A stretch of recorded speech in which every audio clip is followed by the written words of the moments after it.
Assalamualaikum warahmatullahi wabarakatuh. Apa kabar semua? Semoga dalam keadaan sehat dan tetap semangat ya. Jumpa lagi kita di semester 2 pada mata pelajaran prakarya pada materi kerajinan limbah lunak. Kompetensi dasar. Yang pertama, memahami pengetahuan tentang jenis, sifat, karakter, dan teknik pengolahan kertas dan plastik lembaran. Yang kedua, memilih jenis bahan dan teknik pengolahan kertas dan plastik lembaran yang sesuai dengan potensi daerah setempat. Pada pertemuan kali ini, siswa diharapkan mampu untuk memahami pengetahuan tentang jenis, sifat, karakter, teknik, serta siswa dapat memilih jenis bahan pada kertas dan plastik lembaran. Baiklah, yang pertama yang akan kita bahas ialah mengenai prinsip kerajinan bahan limbah lunak. Pada dasarnya, kekayaan alam dan budaya Indonesia merupakan modal munculnya keberagaman produk kerajinan di Indonesia. Kini, kerajinan berfungsi juga sebagai hiasan baik interior maupun eksterior. Berdasarkan pengetahuan terhadap limbah dan juga pengamatan kebutuhan masyarakat, maka kerajinan dari bahan dasar limbah dapat dibuat dengan berbagai bentuk dan fungsinya. Limbah sendiri dari tempat asalnya bisa beraneka ragam. Ada limbah dari rumah tangga, limbah dari pabrik-pabrik, dan ada juga limbah dari suatu kegiatan tertentu. Limbah dapat dikelompokkan menjadi 3 bagian. Yang pertama, limbah berdasarkan wujudnya. Limbah berdasarkan wujudnya dibagi menjadi 3 bagian, yaitu limbah gas, merupakan jenis limbah yang berbentuk gas, contohnya karbon dioksida, karbon monoksida, HCl, NO2, dan SO2. Yang kedua, limbah cair. Adalah jenis limbah yang memiliki fisik berupa zat cair, contohnya air cucian, air hujan, rembesan AC, air sabun, dan minyak goreng buangan. Yang ketiga, limbah padat. Merupakan jenis limbah yang berupa padat. Contohnya, kotak kemasan, bungkus jajanan, plastik, botol, kertas, kardus, dan ban bekas. Yang kedua, limbah berdasarkan sumbernya. Limbah berdasarkan sumbernya dibagi menjadi 4 bagian. Yang pertama, limbah pertanian.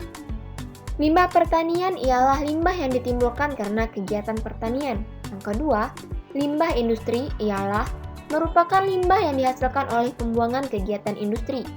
Yang ketiga, limbah pertambangan ialah limbah yang asalnya dari kegiatan pertambangan. Yang keempat, limbah domestik merupakan limbah yang berasal dari rumah tangga, pasar, restoran, dan permukiman-permukiman penduduk yang lain. Selanjutnya yang ketiga, limbah berdasarkan senyawanya. Limbah berdasarkan senyawanya dibagi menjadi 2, yaitu limbah organik dan limbah anorganik. Limbah organik adalah limbah yang bisa dengan mudah diuraikan atau mudah membusuk. Limbah organik mengandung unsur karbon. Limbah organik dapat ditemui dalam kehidupan sehari-hari, contohnya kulit buah dan sayur, kotoran manusia dan kotoran hewan. Yang kedua, limbah anorganik. Limbah anorganik adalah jenis limbah yang sangat sulit atau bahkan tidak bisa untuk diurai atau tidak bisa membusuk. Limbah anorganik tidak mengandung unsur karbon. Contoh, limbah anorganik adalah plastik, beling, dan baja.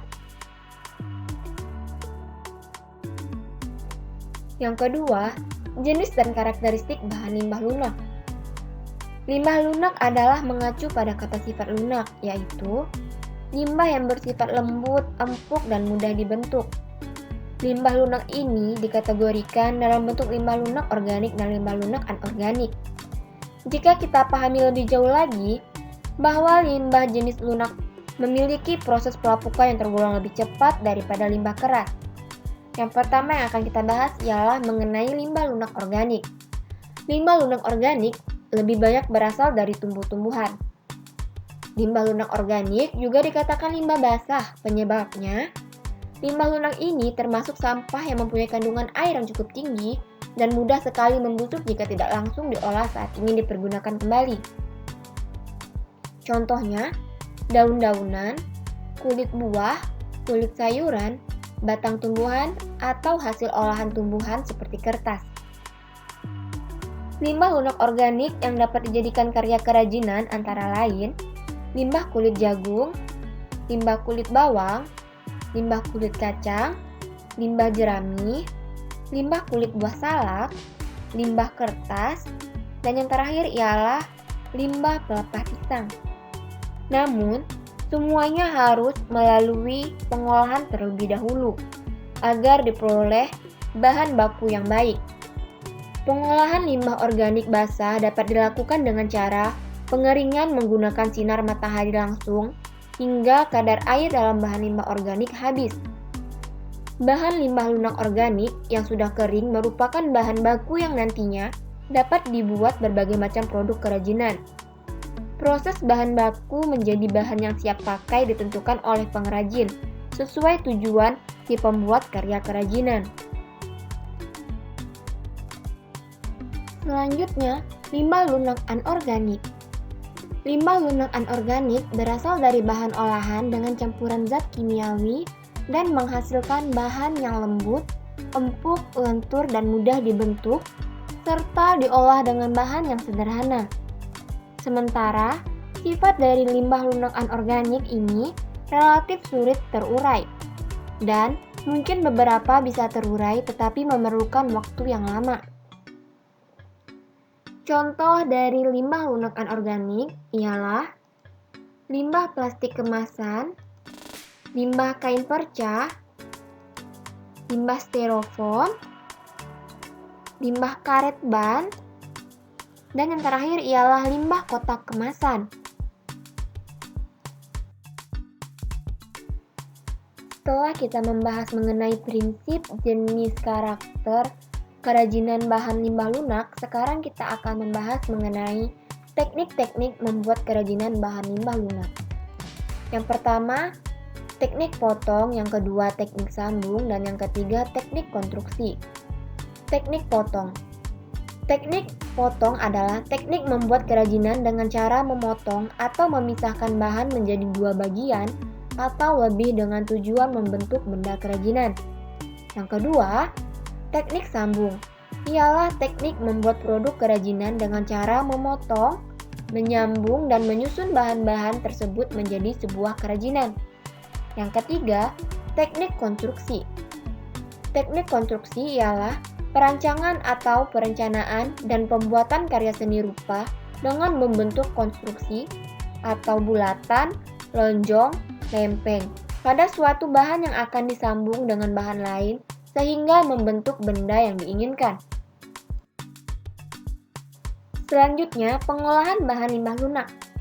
Pengolahan limbah lunak memerlukan pengetahuan yang memadai agar dalam pemanfaatannya tidak menghasilkan limbah baru yang justru semakin menambah permasalahan dalam kehidupan. Paling tidak, limbah hasil daur ulang ini dapat dikelola dengan efisien dan efektif agar sampah yang dihasilkan dari proses pemanfaatan ini dapat diminimalisasi. Berikut ini adalah prinsip-prinsip yang bisa diterapkan dalam pengolahan sampah.